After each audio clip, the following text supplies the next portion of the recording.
Student एनिशोमर से related questions exam में गलत क्यों करते हैं और गलती का कारण सुनिए। पहले तो आप समझिएगा कि ये जो दो कंपाउंड आप देख रहे हैं दोनों लैक्टिक एसिड हैं, एक लैक्टिक एसिड डी है और दूसरा एल है, दोनों एक दूसरे की मिरर इमेज है, यानी कि इसका मतलब है दोनों एनिशोमर है।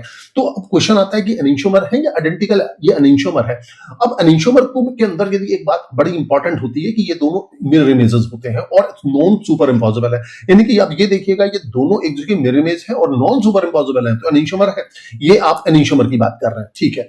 अच्छा, एक चीज जरा देखिएगा, क्या हम इनको एनिशोमर बोल सकते हैं? बिल्कुल बोलेंगे। क्या मैं ये कंपाउंड देख रहा हूं तो इस कंपाउंड के अंदर 4 स्टीरियोआइसोमर है और 4 स्टीरियोआइसोमर में ये मैंने जो इस कंपाउंड को और इस कंपाउंड को देखा था, दोनों एक दूसरे के मिरर इमेज है, ये दोनों एनिशोमर है, ये दोनों एक दूसरे के मिरर इमेज है। लेकिन क्वेश्चन ये आता है कि क्या सभी मिरर इमेजेस जो होती हैं, क्या मिरर इमेजेस जो होती हैं वो एनिशोमर होती है? देखिए बेटा, नो, हमारी जो मिरर इमेजेस है वो नॉन सुपर इम्पॉसिबल होनी चाहिए, पहली शर्त। उनके अंदर कोई प्लेन ऑफ सिमेट्री नहीं होनी चाहिए, यानी कि जैसे अब ये देखिए इसमें, अब यदि आप कोई फर्क महसूस करेंगे तो फर्क कुछ भी नहीं है। क्या फिजिकल प्रॉपर्टी इनकी सेम, केमिकल प्रॉपर्टी भी लगभग सेम ही होती है, तो फर्क है कहां? फर्क है सिर्फ प्लेन पोलराइज लाइट का। ये जहां ये थीटा प्लस करता है तो उतना ही थीटा ये माइनस में करता है।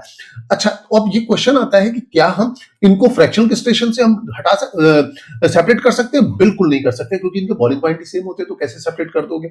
चलिए, दूसरी बात है कि इनकी केमिकल प्रॉपर्टी सेम होती है, तो केमिकल रिएक्शंस के जरिए भी इनको सेपरेट करना थोड़ा सा मुश्किल होता है। हाँ, कायरल कंपाउंड के साथ इनकी थोड़ा सा डिफरेंट बिहेवियर दो करते हैं।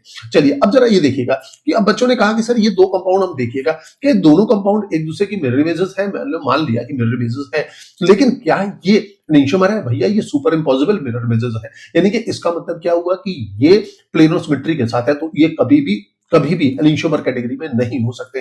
तो इसका मतलब ये हुआ कि मीजो कंपाउंड कभी भी एनिशोमर नहीं बनते। यदि इंफॉर्मेशन अच्छी लगी है तो प्लीज वीडियो